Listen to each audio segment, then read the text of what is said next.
Thank you for tuning in to episode 1 of Biz Brews podcast, your home for business beer and everything in between. Today we're joined by Ryan Scribner, personal finance guru, YouTuber, and online educator.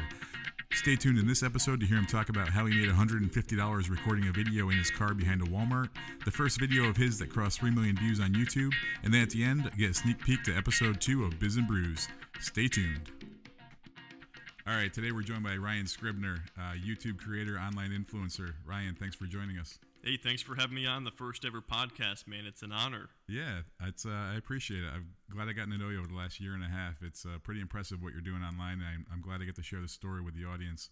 So, it's true, you're 23 years old right now? 23 years old, yeah. A lot of people, I don't know if it's the way that I carry myself or what, but every time I tend to mention my age, people are usually taken back by it. Like, I don't know. I guess I've always acted a little older than I am. But yeah, 23 years old. That's impressive. You're an old soul. Hey, so today we want to talk about making $0 to $100,000 a year online as a creator, influencer, whatever you may call it nowadays. I see all these people out there posting products and affiliate links and marketing and whatnot. So take me through how you got into being a YouTuber. Yeah, definitely. And I mean, I know today we're going to talk about obviously building up to a six-figure income online, but I think it's important to understand that was never really my goal getting started. When I started doing this, it was basically a hobby for me. I was working a job that I wasn't super passionate about or interested in, and I was more or less just looking for a creative outlet, something to do, when I wasn't at work that was interesting to me. And so that's basically why I started it. Number one was because I was looking for something that I was kind of passionate about. I always liked teaching people. I always thought the idea of being a YouTuber was kind of cool too. So it was kind of a combination of having a lot of extra time on my hands, and I was trying to figure out what was the message I could share. And early on when I started on YouTube, I wasn't laser focused. I was kind of talking about some self-development topics. I was talking about some nutrition related topics. I was super into nutrition and healthy eating. And I was also covering investing because it was something I was doing a lot of myself. The job that I had was a higher paying job than most people would have as a 20-year-old. And so I had a lot of extra income. And honestly, it was crazy to me because all these people around me were making 70, 80, some of them over $100,000 per year. And some of them were living paycheck to paycheck. And it was just crazy to me to see somebody making six figures a year and breaking even every week and struggling financially. And so what I did, which was I think good, is I looked at them and I said, I want to do everything that they're not doing. So I kind of spun it around and said, okay, if they're out there buying brand new cars, I'm going to drive this car into the dirt, and so I never fit in there. They always were kind of wondering why I drove the old car. I would take my lunch or my morning break and go read in my car for 10 minutes. So I always did things that made me stick out. Yeah. But yeah, that was pretty much what it was. It was just seeing this demand or this need for good financial education out there and personal finance. And I knew a lot of this stuff. Now I know a fair amount about finance and investing, but when I graduated high school, I thought a 401k was $401,000. I thought it was once you saved up to that amount, you were good. Yep, you're out. You're retired. There's such a knowledge gap there from high school to the real world with finance and everything. So that was kind of the niche that I tried to fill. But again, what I think is important to mention here too is that I was trying a couple different things at first, So eventually I narrowed my focus, but I wasn't I didn't know from the beginning exactly what I wanted to do. It more or less started as an experiment, and it was never anything I did to make money. And I think that's what's important to note is that you always have to start with passion, Yeah, you seem like you're very passionate about it. Now, being 23 years old and in a finance vertical per se, how do you build the trust with your audience when that seems to be the perception around finance is that you need these older, wiser people that have been through it?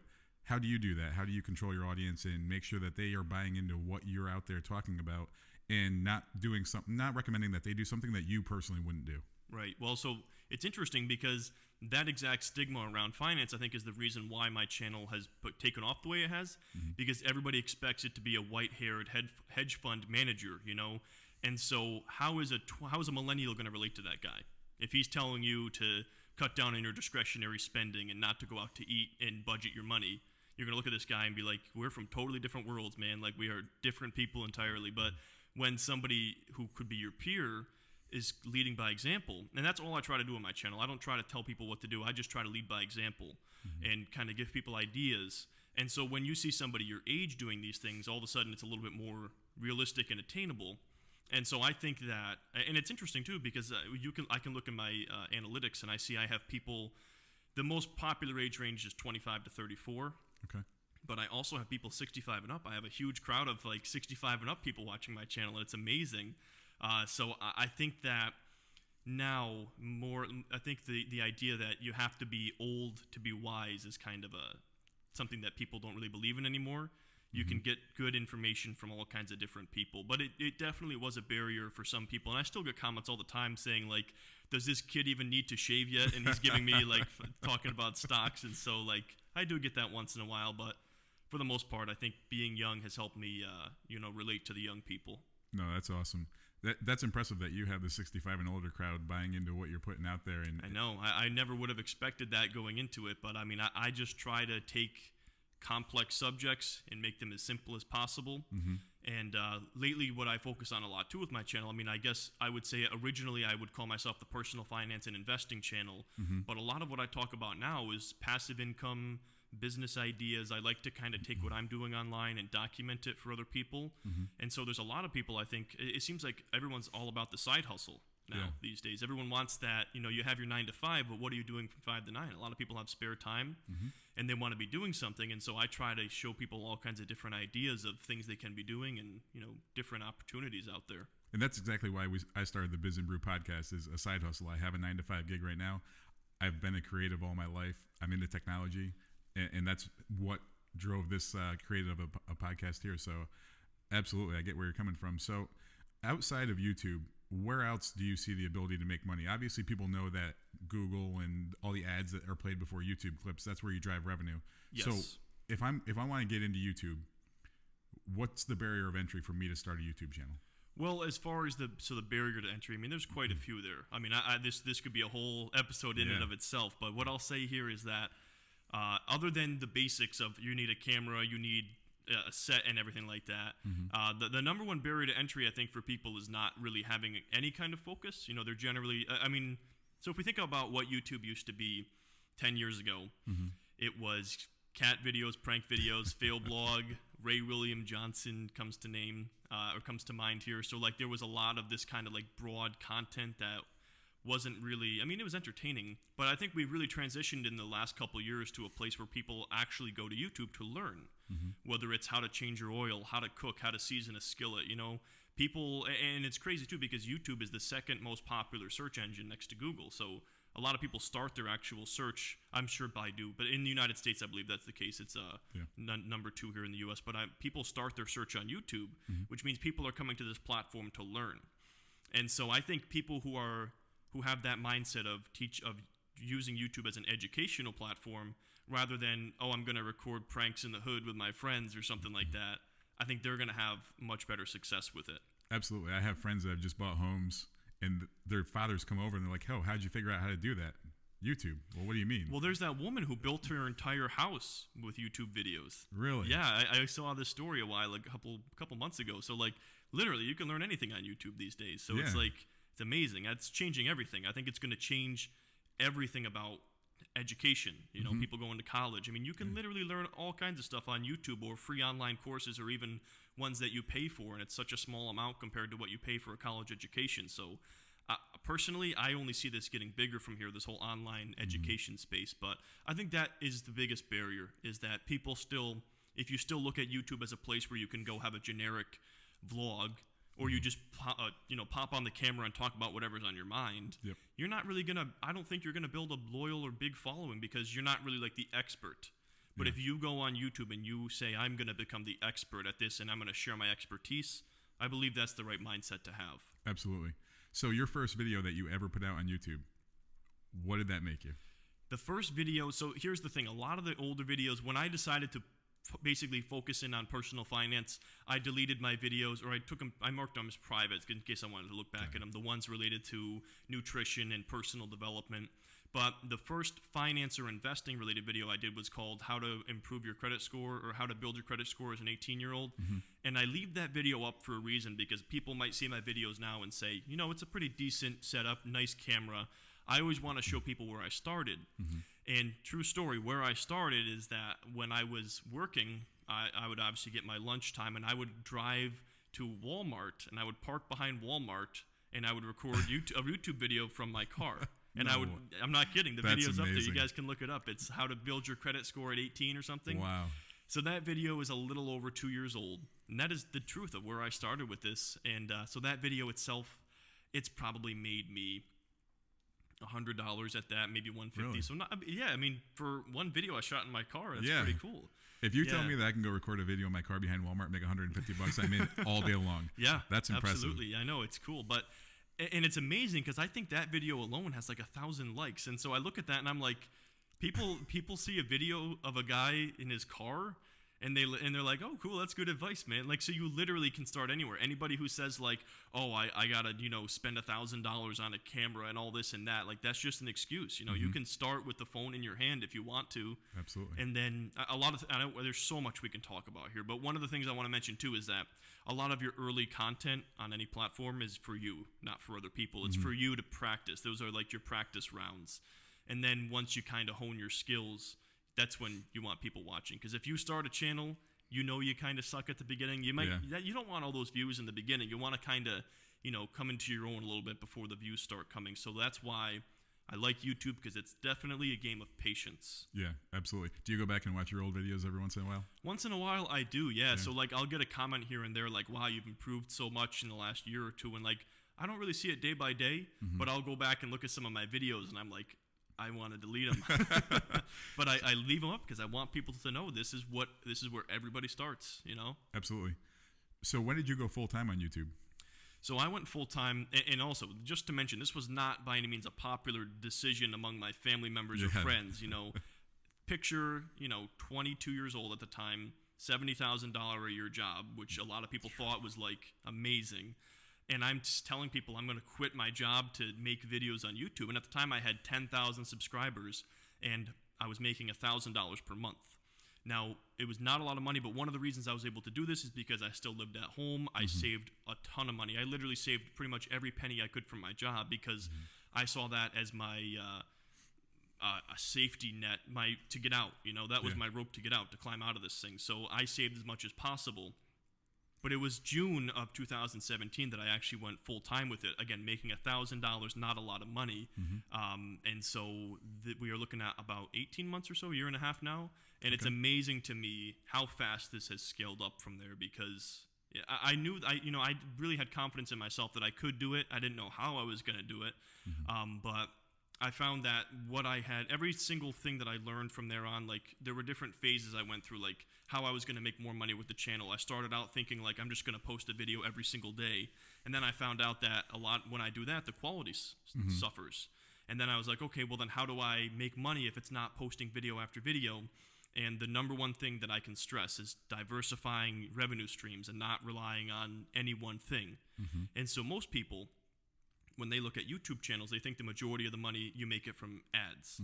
And while that can be a really big source of income for your channel, you don't want to solely rely on that, especially if this is like your full-time gig. If this is just your side hustle and you're looking to make some money here and there, then you don't have to worry about that. But if you're building a business online, you don't want to be relying on something that's out of your control.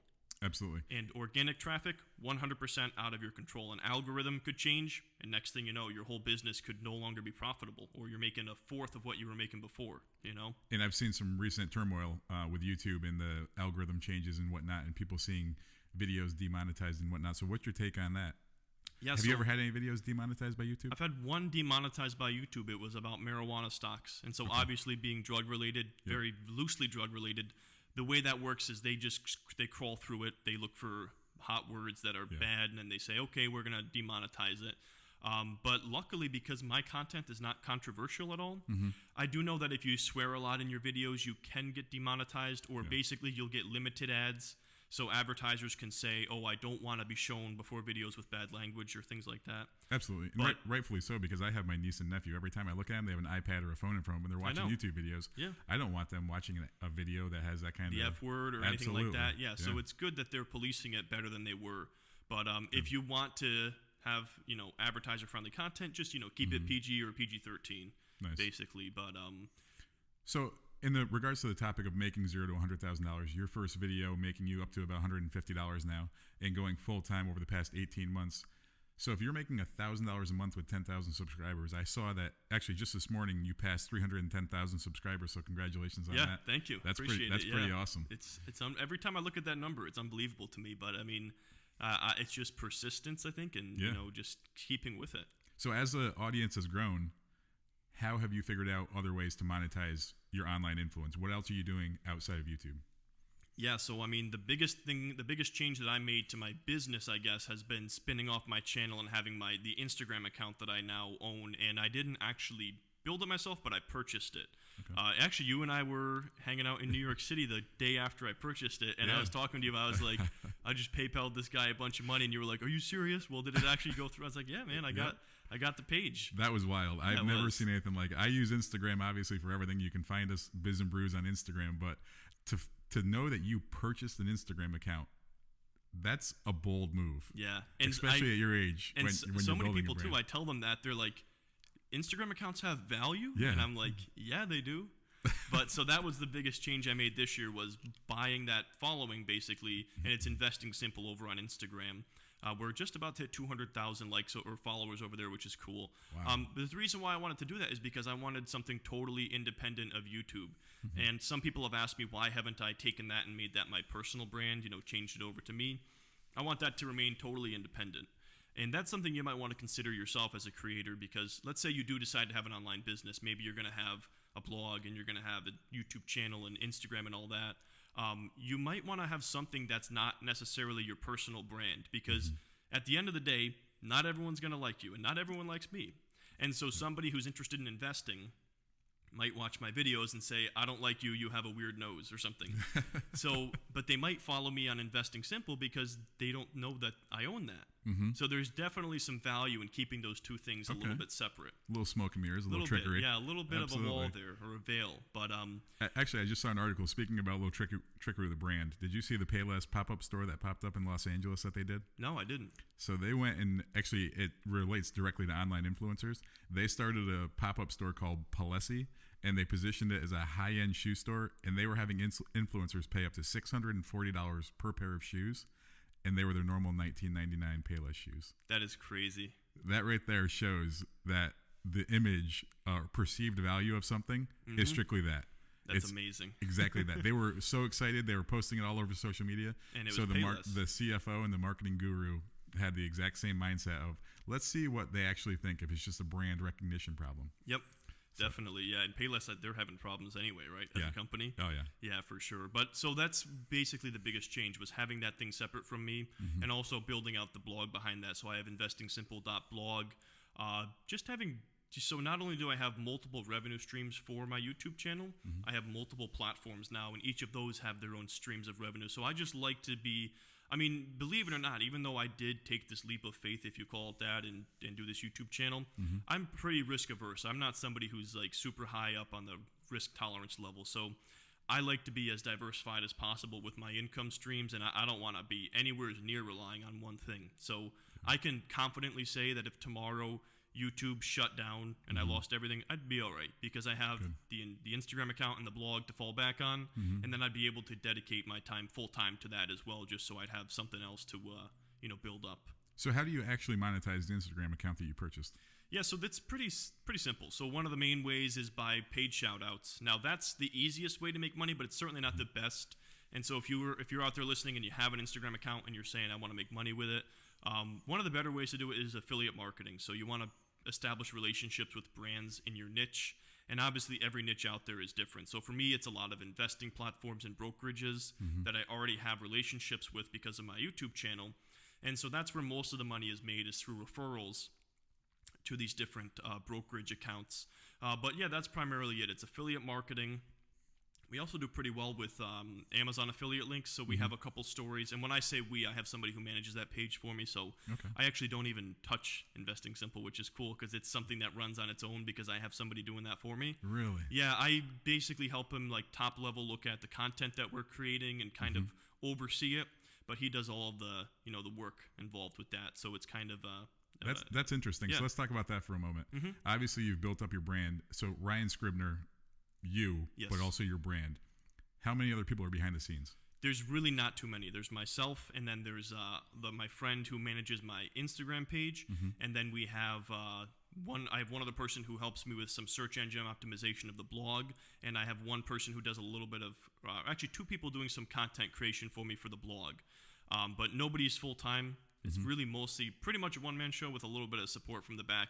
But I'm not saying that you guys should do that. Honestly, like, for me, it's very hard to surrender control with my business just because of my personality type. Yep. And I know for a fact I could be growing a lot faster if I, hired other people and had other people behind the scenes.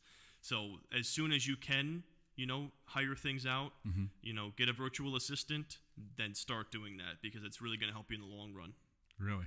Yep. Yeah. So when it comes to outsourcing, you just find areas where you feel like either you're not a master or you don't feel like it's worth your time because obviously time is money. Yeah. So that's where you find the opportunity to outsource? Mostly what I look at, and so like the best way to look at it is to look at what's the dollar amount value of my time, and anything that you can pay someone less to do, then pay them to do that. Yep. But the way that I look at it is a little bit different. I look at what am I good at, what am I not good at. I know my strengths and I know my weaknesses, and rather than, improve my weaknesses, in most cases it's better, in my case, to just pay somebody who's strong there.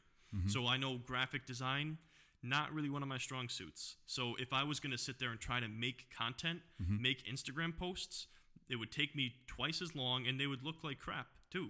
So it's a win-win for me to pay somebody and have them do that because I'm not good at it, and it's going to come out better and it's going to be a lot quicker. So I mostly look at it as far as what I am good at and what I'm not good at. Got you. So you mean the cat posts on Instagram? Yes. That's not your strong suit. Nope. It's amazing. They get millions of likes and they're posting videos of cats and dogs and people falling on their faces. Oh, I know. It's crazy. So I've also heard you talk about your online classes and courses. So the people that are at your website on YouTube, how do you drive them to the online courses, and what's in those? Give us a sneak peek if we're to purchase an online course. What's behind the scenes? Yeah, and so it's interesting you bring up the course aspect of it too, because the number one focus for me in the second part of 2018 was passive income, and what can I do, what can I work on now that's going to earn me money going forward. And the courses was something that took me to that 5-figure mark, 5 figures a month on YouTube, but it wasn't something that I was super interested in doing long term, because every time I sold another copy of my course, I had more work to do with that person, because I'm very hands-on with people, answering questions over in the Facebook group and everything like that. And so after doing that for about 6 months to 8 months, having my own course, I decided that I didn't really like that model, that business model of having to be hands-on with people. And I also had a membership site for a while too, Stock Radar. It was pretty successful, but what I found is that it was taking up so much of my time, and it wasn't passive and it wasn't scalable. Like, it was to the point where every single Friday, that was when I had to work on that. I couldn't travel. I couldn't go on a vacation without making sure I had everything with me to do that. And then I'm like, that was a really interesting thing for me, because I'm like, wait a second, why did I quit my job? I quit my job because I didn't have control of my time. Now I've created something that does not allow me to have control of my time. I basically created a job, even though it was only 1 day a week. But I was like, this isn't why I got started with this. Yeah. And so that's when I challenged myself to say, all right, how can I make money outside of my membership site and my course? And so they are still available. The membership site, I don't update it. If people are interested, it's like one-time fee to get access to it. And the course is still there as well. It's a very decent course. I mean, it's just under 12 hours of content, all related to investing, really get you off the ground. So they're available, but I don't actually mention them in any videos. I just have the links in the description. If people are serious and looking for it, they'll be able to find it. But that's a very small piece of my my whole revenue now at this point. Nice. So that brings me to another topic about talking about managing your time. Sure. Obviously, you don't want to create these roles that you feel is a job, like a hands-on day-to-day. I've seen a lot of your videos on passive income and how to create different revenue streams and passive income sources. How do you manage your time right now? Like, what's a day in the life of Ryan Scribner? Yeah, so one of the hardest things you're going to find as an influencer too is like saying no so many times. Like, I feel like what I do a lot of the time during the day is just wake up and say no, or just ignore, because you get so many messages from people, and it's amazing. I mean, I always try to respond to people who are trying, and so also too, anybody who's watching this video, if you want to get a response from me, a YouTube comment is the best way, because that's where I'm most active, is responding to comments on YouTube. But I get DMs on Instagram, I get 10, 15, 20 emails a day. It's so much to keep up with. And so a lot of it ends up being saying no into a lot of opportunities, because there are so many interesting opportunities that show up in my laptop every day from people, but I always have to think about, this is probably going to take 10 times more time than I think it's going to. And that's, again, when you get in trouble, because you end up doing something that becomes almost like that job. So it's easy to say yes right now, but then 6 months down the road when you're doing this thing and you're like, why did I say yes to this? This is such a massive, use of my time. And so a lot of the times there are cool opportunities to help people develop stock market tools and help brands launch their clothing lines, or to rep certain merchandise for people. Or, I get podcast. The only reason I'm doing this podcast interview is because I live 20 feet away from you. Well, I appreciate you taking time out of your busy schedule. I get podcast interview requests every day. And right now, I know the number one way I can add value is through the creation of my content on YouTube. And I'm blessed right now to say that I'm continuing to get more and more views every month. If at some point I really do need to get more eyeballs on my channel, that's probably when I would fall back on podcast interviews. And again, you probably would want to do everything if you can.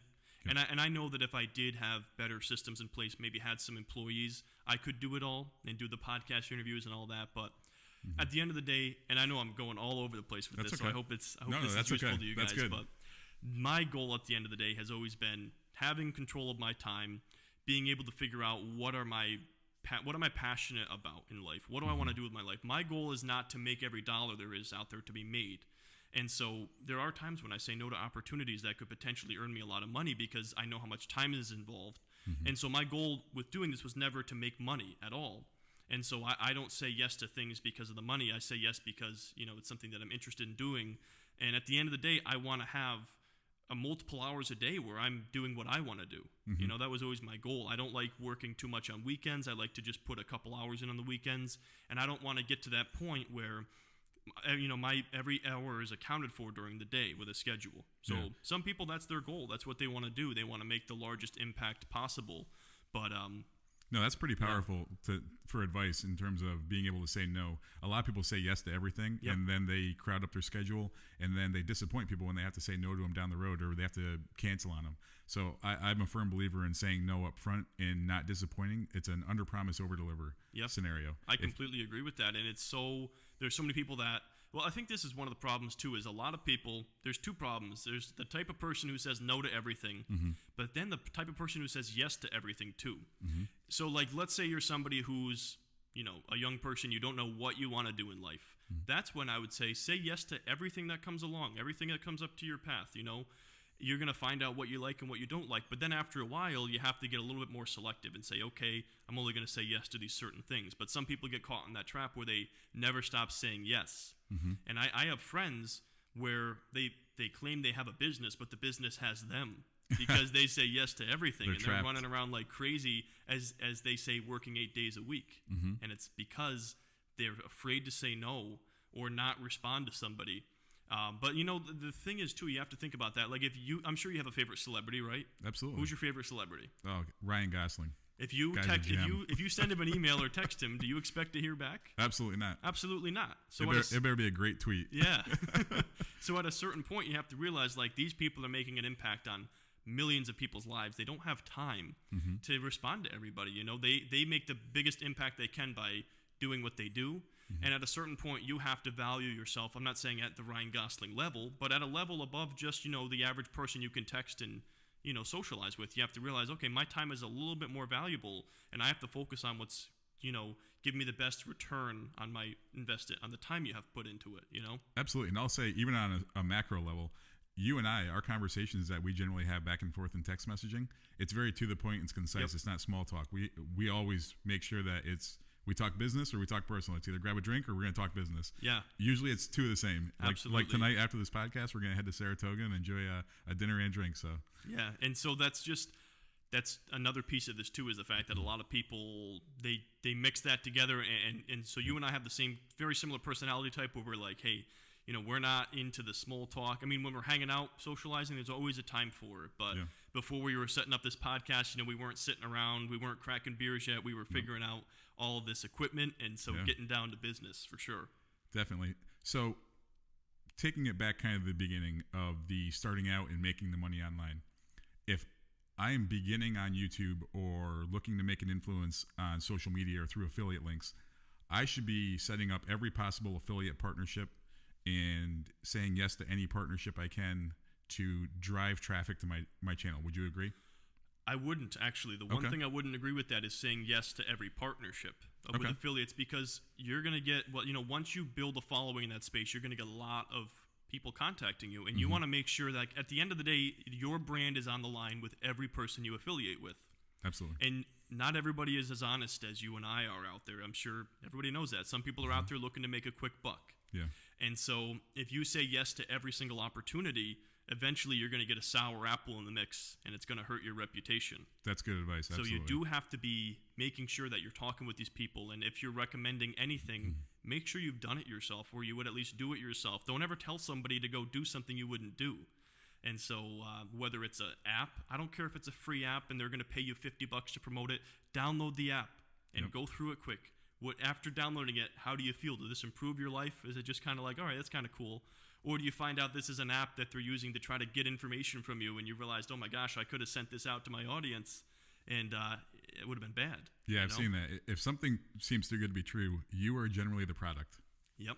And that's not the scenario that you want to be in. No, that's not what you want your brand to be representing. You know. No. So right now, where's your brand going in the next 6 months, Ryan? It's really just going to be consistency from what I've been doing so far, just continuing to update people on my investments and what I'm doing in the stock market, continuing to have different people on the channel, different experts in their fields. That's been one of the most enjoyable experiences for me in the second half of 2018, has been meeting other experts and showcasing them on the channel, because I get people all the time asking me for ideas. And a lot of people are more introverted, and they say, I like what you're doing. I like the idea of a podcast or whatever, but I'm a behind the scenes person. So how do I make money when I'm not the product or the face of it? And I don't, affiliate marketing, blogging works for some people, but there are so many different business ideas. I like to showcase these, and rather than me trying to teach somebody Instagram or Amazon FBA, I don't know how to do that stuff, but I know a lot of experts. And so to be able to showcase somebody that I respect and believe in on the channel, it's a really cool opportunity to, add value and expose people to different ideas. That's awesome. So the other thing too is I'm potentially going to be doing my own podcast in 2019. Excellent. So that's in the works as well. But maybe another live event. I did my first live event in October, and that was a lot of fun. Where was that? That was in Dallas, Texas. Nice. How was the turnout for that? It was pretty good. I mean, so this was honestly just our test run. It was myself and a friend of mine, Millionaire Millennial on YouTube. And we honestly were just like, it was an experiment. Can we actually pull this off? Will people actually show up? We had no idea. We booked a venue, created a sales page and sales funnel and everything, and then just sold tickets. And we ended up selling I think 28 or so. Awesome. And so we were just testing it out. But it was very cool to have 28 people show up to meet us, shaking our hands. And so it was like, it's amazing, because at the end of the day, people, if you have a following online, you look at the numbers, you look at the views and the likes and the subscribers, it's just a number. Yeah. But when you're in a room with 25 people that know your name and want to talk to you and shake your hand, you're like, dude, that's crazy. That's got to be a great feeling. It really is. That's got to be pretty fulfilling too. You see the likes and the comments and whatnot. Yeah, it's a totally different thing. To be able to put a face behind that. Yep.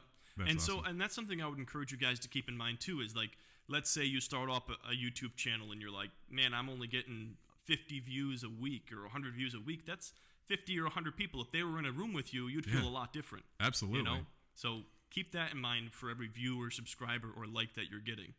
So I'll close in this. You had a video that grossed over, I think it's almost over 2 million views now. Actually, 3 million. 3 million, 3 million views. Crazy. That is crazy. Talking about the moment that you left your $70,000 a year job to become a full-time YouTuber.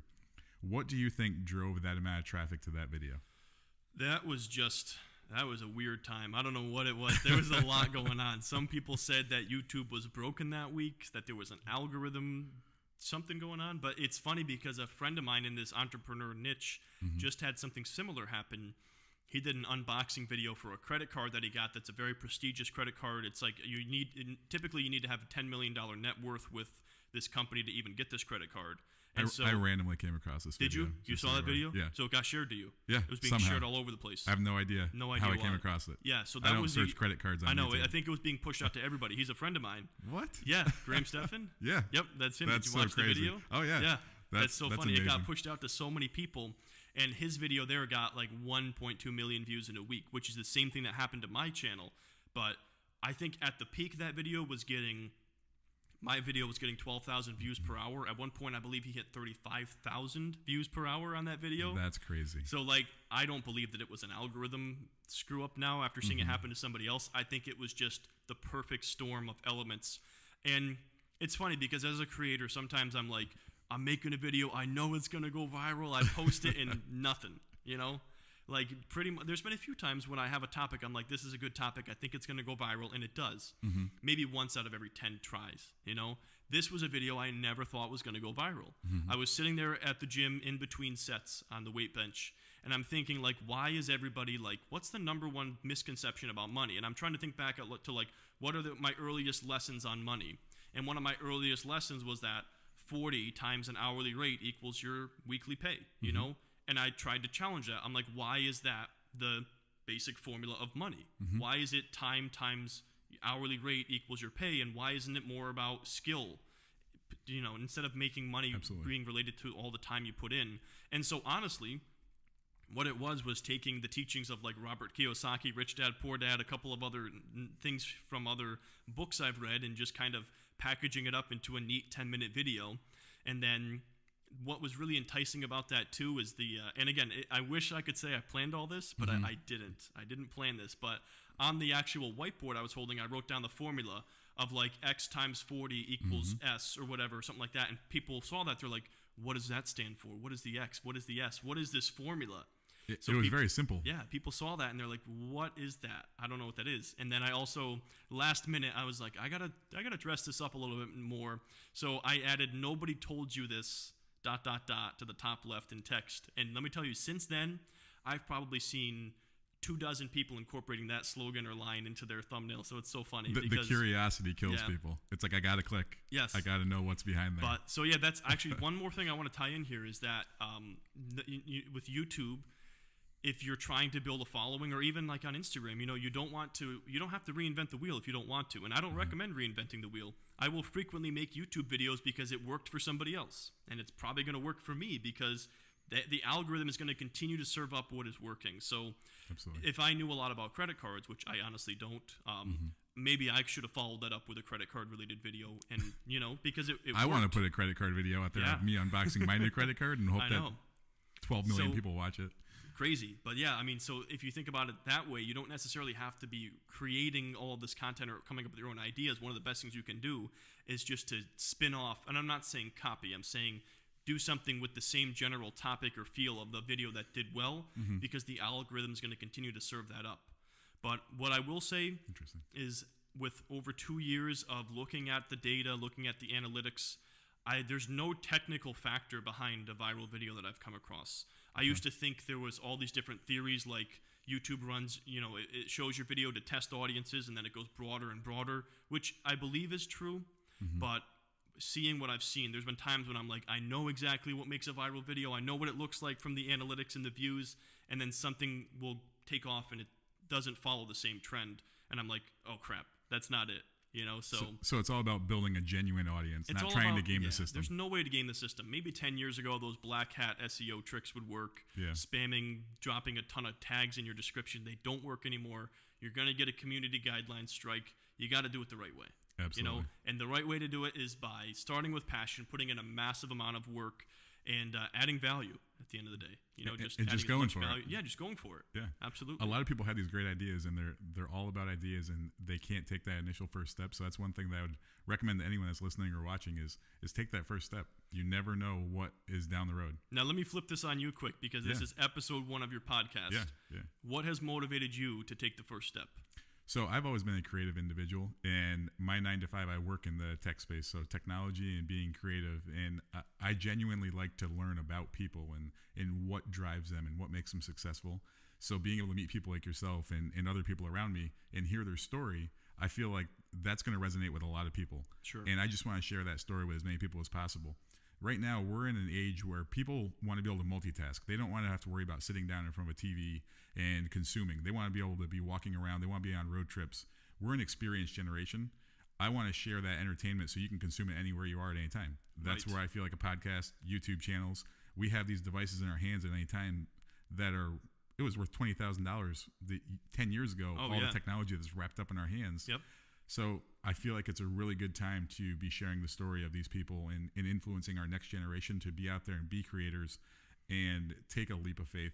I have young nieces and nephews. I want them to be able to know they can do whatever they want in life. It doesn't have to be a 9-to-5 job. They can follow the path of Ryan Scribner and create an online influence, and I want them to be brave enough to do that kind of thing. Yeah. So that's really motivated me to start this. That's great. Yeah. And the one thing I'll say too as well is that the internet is still very much the Wild West, in my opinion, where you can go out there and lay claim to some land. I mean, it is getting harder, but it's not impossible. You know?